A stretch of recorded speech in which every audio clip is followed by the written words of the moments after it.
Richardson. Thank you. Thank you. All right, so I have to ask this question because I'm just curious. How many of you were in my last session? Thank you. You graced me with your presence again. I was afraid there was going to be this mass exodus, and then I've got an entire new crowd. So thanks for letting me engage you again. This session actually is, I should give you attribution to the right person. There's a gentleman who works in the UK, one of my IBM compatriots. His name is John Mell. If you ever have the opportunity to visit with John Mell, or if you say, well, we'd like to have somebody come in and talk about social, ask for him. He's a great gentleman. He's quite entertaining as well. And one of the things about it was he did a video recently about things he wished he knew 5 years ago. And I actually took a lot of that, so I'm giving him the credit for it. But that's the last you'll hear of that. I'm not going to give him any more credit. But I actually took a lot of his stuff, and we've put together this social Mythbusters. One of the things that I find most entertaining for me, and it's actually a challenge as well, is when I meet with customers and I meet with business people who have conceptions about what social's about. In fact, in smaller audiences, we'll start the conversation with, well, tell me, what do you think about social? What is it to you, and what does that mean to you? And it's actually interesting the things people will tell me and the things people will share with me. I did a session one time, and for those who tweet, I'd actually used a Twitter hashtag. I said, tweet your fear. Tweet what are some of the fears that you have. And I was actually impressed with the number of people who responded back with fears that I would have never thought about. Misconceptions, things that they were concerned about that I wouldn't have been concerned. There's one gentleman who actually tweeted, I'm concerned about social because I don't write well. And I never thought about that because all the conversation's in writing for the most part, unless you're on the phone or whatever. It's like I'm in writing. And he said, I don't write well. And so he said, when I write a blog or when I write something to post it, he said, I trouble over it. And I look for grammar and I look for spelling. That just concerned him, that's the way he was going to have to communicate. And so there are some myths out there. There's some real fears, but there's also some myths. The first one is that social is new. This social thing. All right? That's a myth. We've been doing this for years, all right? I tell people, this isn't new. You want to share an idea, you share an idea. You want to talk to someone, you talk to them. You want to get a message to them, you message them. You want to meet together, you meet. It's like this isn't new stuff. This isn't like all of a sudden we said, by the way, there is this new thing that we're doing now. It's not as innovative as a punch card or whatever. It's like this is just a new way of doing things, okay? So if someone tells you, well, this new social stuff, I'm not into that. Guess what? It's just the way we've done business for years. In fact, I'll tell you that in some ways, IBM has been responsible, as well as a lot of other technology companies, in some cases, removing the people from the business. Let me give you an example. We used to do banking, right? So you go walk up to the teller, you do your banking transaction. That didn't scale. So what we had to do was we created ATM machines, right? Which is an IBM invention, by the way. An ATM machine. So now you can actually work with the bank without actually having a person there, right? We removed the person from the transaction. How many of you, when you make phone calls into offices, you don't get a receptionist anymore. You get a voice answering machine or a voice record system or whatever. We've actually introduced technology where there used to be people. And what social is allowing us to do is actually put social back into this. So it's not new. This is something we've been doing for a long time. It's actually we're moving back to the roots of actually putting people back into the transactions, into what we're doing. This social is a waste of time. It's a distraction. For those in the last session, a guy was saying, this is my business, this is social. It's something else. I don't want think about it, and you may even be thinking this yourself. I don't want my people doing social at work. I want them to be working at work. I was with a Canadian company. They were quite proud. This was a banking company. They were proud of themselves. They said, on an average basis, we keep our firewall closed where you can't get out of the network when you're at work. But we've done something very innovative. We've opened up the firewall between 12 o'clock and 1 o'clock every day, and we call it Facebook time, right? So we let people be social at lunch, right? And I challenged them. I said, well, that's kind of like letting the prisoners out for a walk, for an hour. And then every day at 1 o'clock, you remind everyone in your company that you're not a social company. Okay? It's not a distraction. You can actually integrate it into your business. And it's not, by the way, I asked them, I said, so when people walk into your office every day, do you take their BlackBerries away from them? Do you take their iPads away from them? Do you take their smartphones away from them? No. Guess what? They're being social anyway. Your firewall's not stopping anything, right? It's not a distraction. It actually can help business. It addresses real business problems. I've got a session I often do with executives around business pain. Social is not a vitamin. It's not something that's just going to be fun. It's a nice to have. It's over here. It's a waste of time. It might be nice, but not important. It really does address some real business pains. Things like the fact that we're all encumbered with our email inboxes that are full of stuff. And often that friction adds extra time to our processes. We can't find the people at the right time. We can't know what resources are available. So this actually addresses real business problems. The other thing that John said in one of his presentations, the guy that I'm quoting here, he used an example. He said, haters are going to hate. People who hate new things are going to hate them. You can't, in some cases, you and your organization are not going to be able to convince people that social is the right thing just by arguing with them. That's just not going to work, okay? You have to put this in front of people. We actually had a program we did with a company, and the executive who said, on this program, on this committee, these people that are actually doing this, I'm going to have this person. He pointed to a lady. He said, I'm going to have her involved in this committee. She hated social. She thought social was a waste of time. It was absolutely inane to actually bring that into their organization. Why would you possibly do that?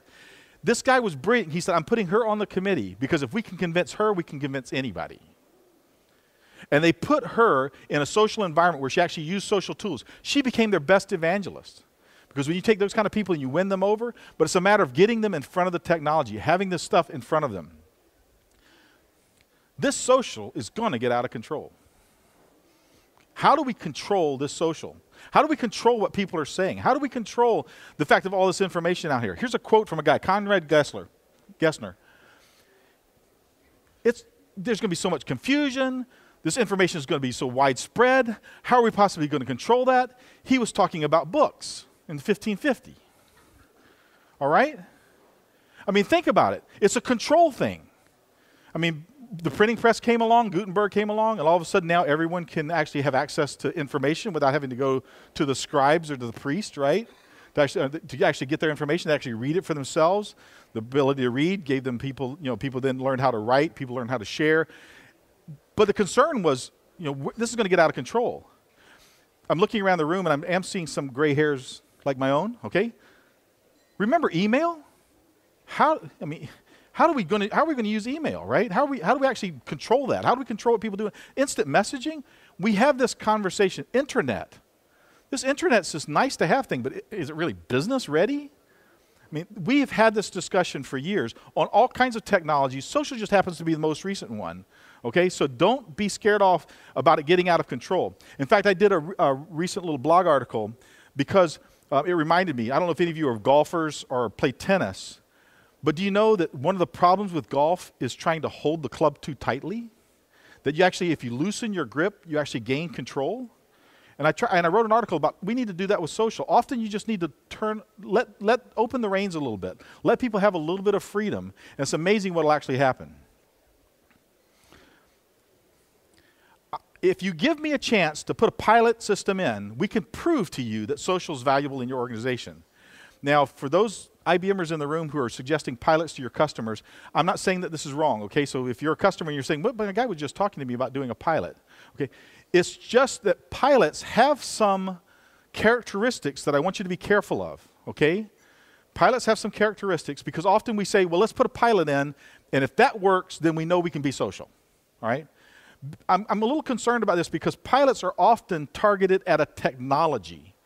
And as I mentioned, this isn't about technology. This is a culture thing. This is about the way people behave. And often pilots are often run by IT people. Okay, many of us here are IT. No offense, okay? But you guys can't lead the social charge. Okay, this is a cultural thing. This has to come from leadership in your organization. It has to come from the corporate communications people. It has to come from the chief executive office level.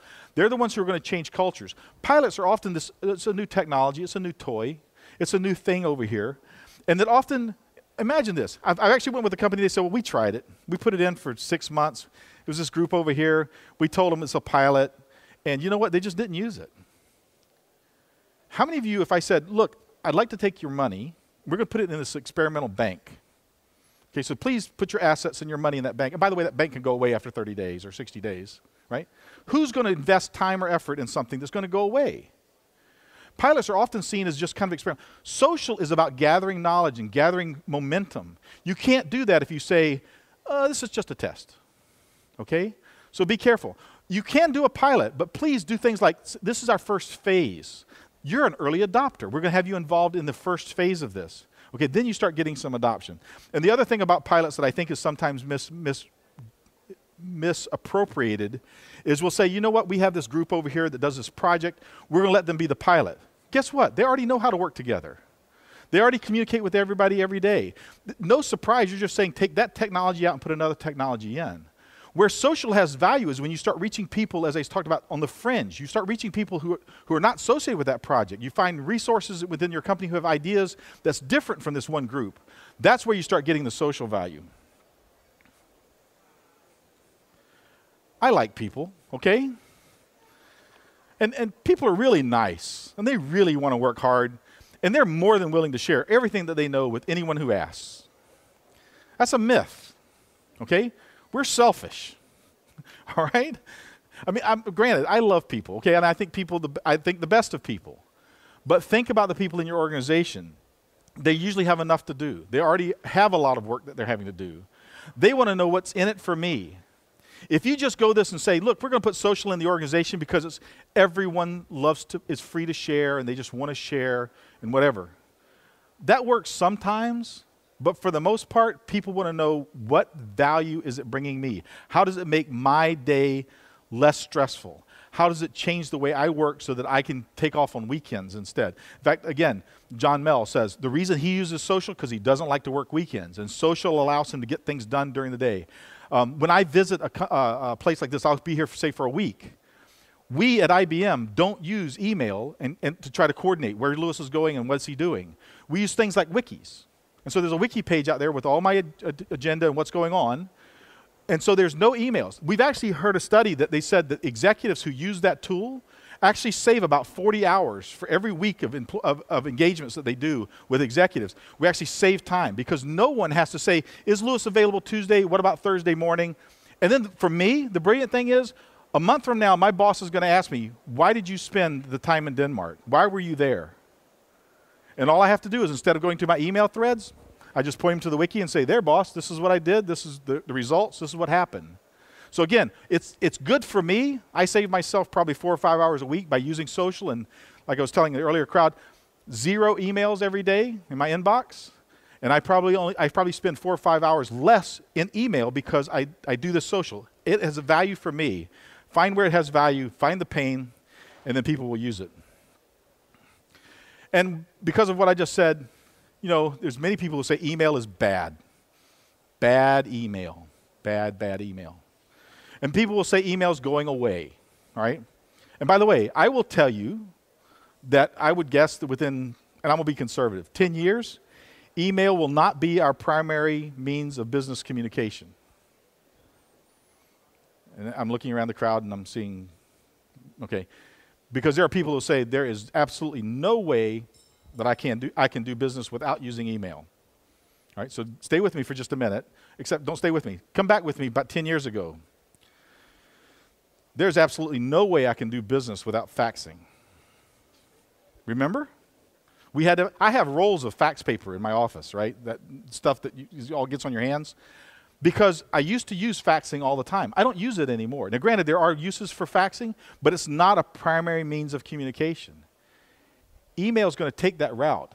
That doesn't mean email's bad. Email is a very good, just a good messaging system, a good notification system. Here's something that's going on. Here's something you need to take care of. Email is good at that. But email actually is going to be replaced by new ways of communicating. And I tell people, email doesn't kill productivity. People kill productivity. They just use email to do it. I mean, I'm going to do I'm an evangelist, so I get to preach, right? So I'm going to convict you. How many times have you ever seen an email and you said, you know what, if I forward this, it's off my plate? And you forward it, okay? You haven't answered it. You just forwarded it to someone else to take care of, or hopefully they'll take care of it. You haven't answered it. You basically just shirked your responsibility and sent the email off, or you said, I really don't know who knows the answer to this question, so I'll just respond to everybody and put everybody's name up there and just drag a lot of people and then just send that out there. And it's been now you just made inefficiency for the entire organization.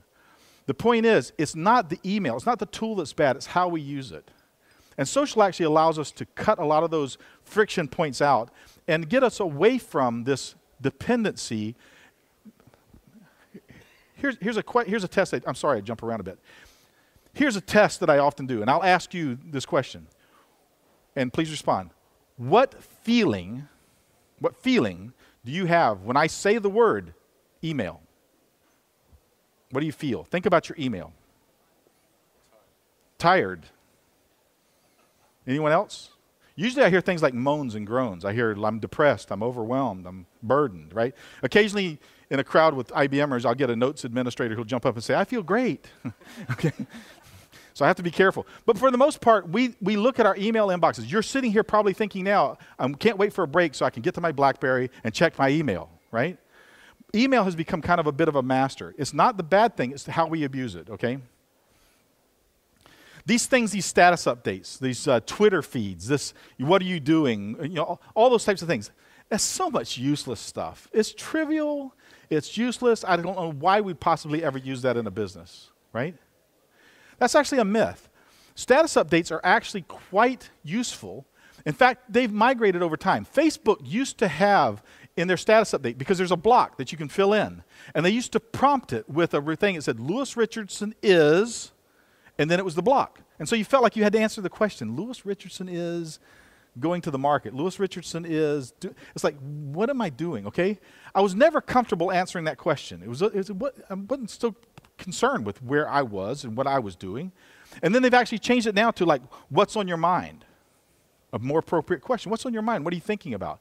Because status updates aren't about, I'm now crossing the street, I'm now going here. I mean, our teenagers and many people in the consumer market use those types of things. I was just with a woman. She said her job as a mother has changed because now when she goes shopping with her teenage daughter, instead of being the person who gives the opinion that that dress looks nice on you, no, I think you like the blue one better, she's now become the social photographer. Her daughter steps out of the dressing room and says, Mom, here, take my phone, take a picture of this, send it to my Facebook page, ask my friends what they think, right? And that's all the mom does now. She's like the social photographer, posts stuff. Oh, Jean says that's great. She bought that one last week. Don't buy it. It's like we are now becoming more open and looking for ideas. And Facebook itself went from the what are you doing to what's on your mind. Inside of our connections tool, we have the same kind of a topic, but we're still looking for what's the question. Because in my status update, and because within IBM, I have a social network that's IBM. So these are people that I know and I trust. And so I will share things like, today I'm going to go meet with Top Denmark. And I'll share that. Today I'm going to go meet with these guys. The brilliant thing about that is that other people within IBM who follow or know me will see that and they'll say, oh, by the way, when you're going there, check on this. Or we were there last week and here's something you should look at. And we've had executives post things like, here's what I'm doing today. We've had developers say, here's the code that I'm working on today. I'm going in and looking at the UI for this particular. And other people will then respond and give them feedback or actually give them helpful information or whatever. So status updates. Last session, I talked about how somebody posted a technical question in one of my status updates that I couldn't answer, but someone else that I knew answered that question. So status updates are quite informational. This is a good conversation. There are some trivial things that happen, these knowledge accidents. Here's what I'm doing. Oh, by the way, since you're there, do this. But we're using status updates within IBM to truly ask the question. People will post, does anyone know something about this? Does somebody know someone who knows some information or whatever? So status updates aren't trivial. And you can know how your people are going to use this. I mean, you may know your organization really well. You may know your people really well. And you may say, you know what? I know what they need. And again, forgive me for the IT people, but we fall into this trap. We know what they need. If we build it, they will come, right? And we can predict how they're going to use this. And we know what features are going to be important. And the reality is, we don't know that. The thing we have found is that people are absolutely amazing. The guy who posted the technical question on my board so that someone close to me could answer that because he knew I couldn't answer, but he knew someone. That was a brilliant use of status updates. I would have never predicted that. I would have never built that into the system. Early on, we built things where you could actually write blogs and we'd allow people to recommend them. Just put a star on it. Very casual thing. I like this. Recommend it. And you could rank that stuff as to what value it has by the recommendations. We had a company, BASF. Okay, they adopted this, and one of the first things they wanted to do was to have an idea jam. This was before we actually had a thing called an ideation blog where people could do this. They actually just used recommendation buttons. They said when people recommend it, that's their vote. And they started using a feature to do something they needed to do. You cannot predict how people are going to use this. You can get some ideas, look for the business pain, apply it to the business pain, but then let people kind of go. It's amazing what they'll do. Don't say, this is how you will use wikis. This is how you will use blogs. Just say, we have wikis, we have blogs. Figure it out. And this social data, all this stuff. I mean, Owada talked about all the data that's coming about, and we see these charts and stuff with all this data. It's just a bunch of noise. There is absolutely, how do you actually get any value out of all that stuff? All this information that's coming at me. It is a lot of data, okay? But if you're a clever company, you can use that data. And there are tools, as I talked about earlier, there are tools that will actually help you pull that data, actually listen to those conversations, listen for you on behalf of you, and actually pull that information for you. The key is listening to the right conversation. Not just listening to everything. That's why, for instance, if you tweet or if you use some of the social networks, you know already, you don't just follow everybody. You follow people who you know have good content. You pull the signal from the noise. I used to do signal analysis software. So you have to pull the bright spots, okay? Social is about a lot of information. You guys that are walking around with your smartphones, you're emitting GPS information all the time, right? All that data is out there. The question is, how do we use it? How do we actually gain information from that? Here's the other one. This is one that kills me, okay? These are all my pet peeves. When we go to measure social, one of the things we want to do is to measure adoption. How many people are using our social tools? And so we're going to measure how many people are on every day, how many people are writing blogs, how many people are writing wikis. Wrong, okay? It's a myth. That's like saying, how good are we at business by, let's measure the emails. How many emails do we have, right? Imagine if you'd measured your business as to how many emails are actually generated. It's the same conversation you're having. How good is our social? How many people are involved? I've been in companies where they've put social out, and they may have 1,000 people. Let's say there's 50 people in that organization who are what I call the contributors, the soul of the organization. They know the answers. They know what's going on in the company. They've been around for a long time. You get those 50 people, get them involved in a social network, get them adopting the technology, you win. The others are just kind of consumers. They'll gather information from it. Those 50 people, you save a person a few hours of time. We've walked into companies where we've actually implemented this, and we've had contributors, people who said, before social, my email box was crowded. I spent so much time answering people's questions, and now that I have this way of actually communicating differently, I'm actually saving myself hours every day. And by the way, it does help them so they don't have to work weekends and stuff, but what they do is they begin thinking, instead of always answering questions and fighting fires, what new ideas do I have? What questions might I answer before they're even asked? And how might I think ahead? So again, you get those people involved. It's not about getting everyone involved. It's about getting the right people involved. And you want to measure business outcomes. Did we sell more? Did we save money? Have we cut costs? Those are things. It's not a matter of standing up in front of your executive and said, social is a great success. Everyone has put a picture on their profile page. Your CEO is not going to be impressed with that, okay? They're going to want to know, what kind of ROI do I have? And by the way, we can help you do that. We can help you measure that kind of thing for you. So social's not new, all right? It's not a waste of time. If you try to control it, you're just fighting against a losing battle, so don't even try to control it. Most social pilots won't deliver you the results unless you do pilots correctly. People are selfish by nature. Email isn't bad. Status updates aren't bad either. People are very unpredictable. Social data is valuable, and measuring adoption is actually very futile to do. So I do have a little bit of time at the end of this one, so we've got some time for questions. If anyone has any questions, I would welcome you standing up and asking, or again, you can meet with me afterwards. Any questions? Anyone saying, I've got a new one for you, you should add this one? Anyone disagree with any of these or my points? I want challenges, folks. Listen, I spent 2 weeks in Germany and got this look, okay? I don't expect this in Denmark. I expect some feedback, right? Anyone? Yes, sir.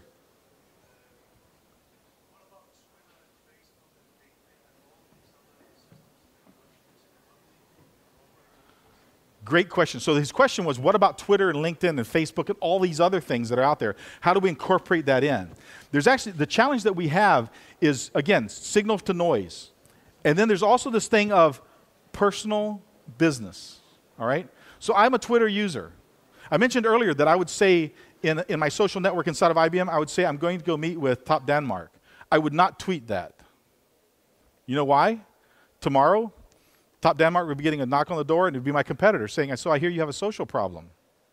Because they follow me on Twitter. Now, granted, I'm not worth following, but there's a few of them that follow me, okay? But the point is, there are certain conversations you want to have, and using that kind of a tool is good. I will tweet things like, here's a great blog that you should read, okay? It could have been one of my friends who wrote it. It could be someone else within IBM. Twitter is a great publishing tool for me. It's also, LinkedIn is a great tool to use as a resource. I don't know how many of you use LinkedIn when you do business with someone, but think about this. Everyone, good show of hands. I got feedback. That's great. Okay, so you use LinkedIn. Wonderful. Okay, so one of the things I do with LinkedIn is I will often look at LinkedIn profiles. I'll look at what's going on LinkedIn before I even go step in with a company. I met with an oil and gas company down in Argentina, and this was the introduction the sales rep told me. While you're here, I'm going to have you meet with this guy. He's an IT director. He doesn't think social's any good. He doesn't believe in social. But I want you to meet with him. I'm like, brilliant. Okay, I get to meet with this guy. But before I went and looked at LinkedIn, and I checked on his company and what they did and about their company. And I walked in, and I was prepared. And he said, our company's not ready for social. That's just not our culture. And I said, that's interesting, because I was on LinkedIn this morning. Do you know that more than 1/3 of your people are on LinkedIn? Your CEO's on LinkedIn, your chief corporate counsel, your boss is on LinkedIn. But you're not. So who's not ready for social, right? Often you can do things with LinkedIn. You can find out information. Think about how many tools you have now available to you that you can then look at what's going on. And I'll tell you just again, it's another good thing to do.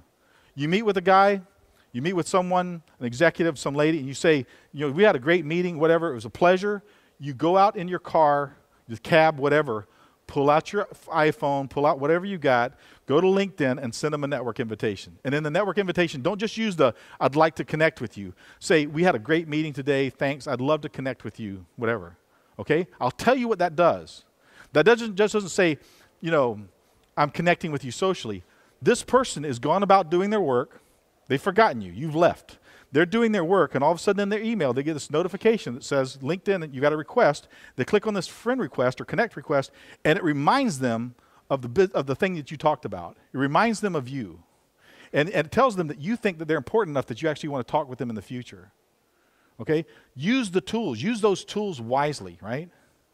But there's actually another thing, too, that I'll answer. There's a thing called Open Social, which is actually some standards that are trying to come about to say, here's how we actually share things. Like, if I want to post my status and I want to do that inside my company and also have it go out to Facebook and LinkedIn, how do I do that? Open Social is actually helping us do that. And IBM's a leader in that area. And so we're actually integrating this outside social with an inside social. That's why people don't ask questions. I answer too long. Sorry. By the way, don't ever sit next to me on an airplane and say, so, Louis, what do you do? Yes, ma'am. How do you keep the external information updated?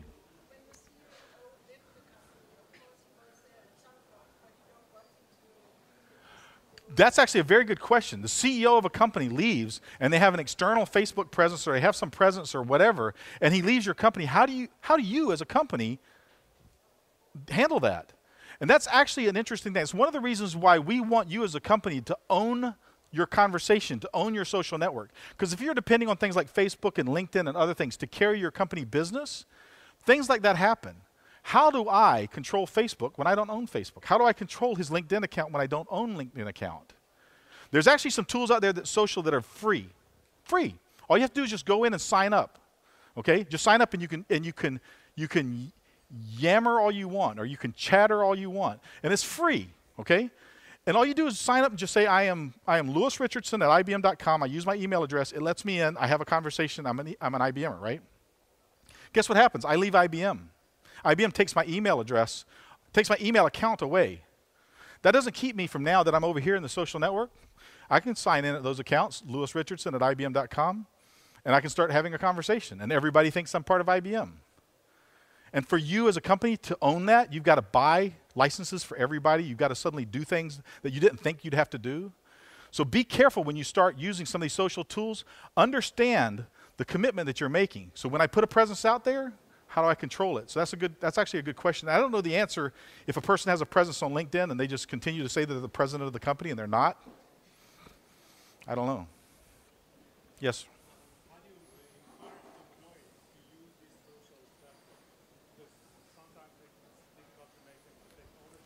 Good question. How do I encourage employees to use this? I was just with a company this past 2 weeks ago. At the beginning of the summer, they hired someone, a college graduate, a journalism major, set him in at a desk and said, our company's not using social very much. They're not sharing their ideas. We want you to go into all their shared drives, to all their Lotus Notes accounts, to all, not the email accounts, but to the databases and so forth. Find things and put it in a social network. If you find things of a topic, build a community and start putting stuff in. All this guy was a journalism major, and he started going through their stuff. They called him the gardener. Okay, so he was munging around, finding things, posting, and then he'd find your document that you created, and he'd say, well, you know, that'd make a good wiki. And so he goes off and creates a wiki page, cuts and pastes, does a little editorial changes, puts your name at the bottom of it, sends you a link, right? And it's part of this community. And what happened was the employees in the company are working, and all of a sudden they get this thing that says somebody commented on my article, and they go, what article? And so they click on it, and it takes them to their article. They now have an article. And people have commented on it. And they actually engaged them. They hired the guy at the end of the summer because he knew so much about their company, right? Spending 3 months in your attic, I'll know about your family, right? So he did that, right? But there's a number of ways to do that. You can do things like just offering the ability for them to buy and sell, like a Craigslist. Just give them the social ability to buy and sell things within their company. I've got a new car to sell or whatever. Do that. It encourages them to be social. So there's a number of ways to help, and we can give you some pointers as well. All right, I think I'm up. Time's up. That's Thanks, right. Everyone. Yeah, that's right. I know you have a lot on your mind that you want to share, and I'm sure we all appreciate that, looking at the number of people here. I assume you found this topic very interesting. I would also say, if there are more questions, you are more than welcome to contact Lewis or myself, or at the Connect and Collaborate stand out here. And also, I would love to invite Lewis to Denmark again. So if any of you would like to share this story or similar messages within your organizations, please get hold of me, and we will find a way to arrange that. Thank you. With that, thank you, Lewis. Cheers.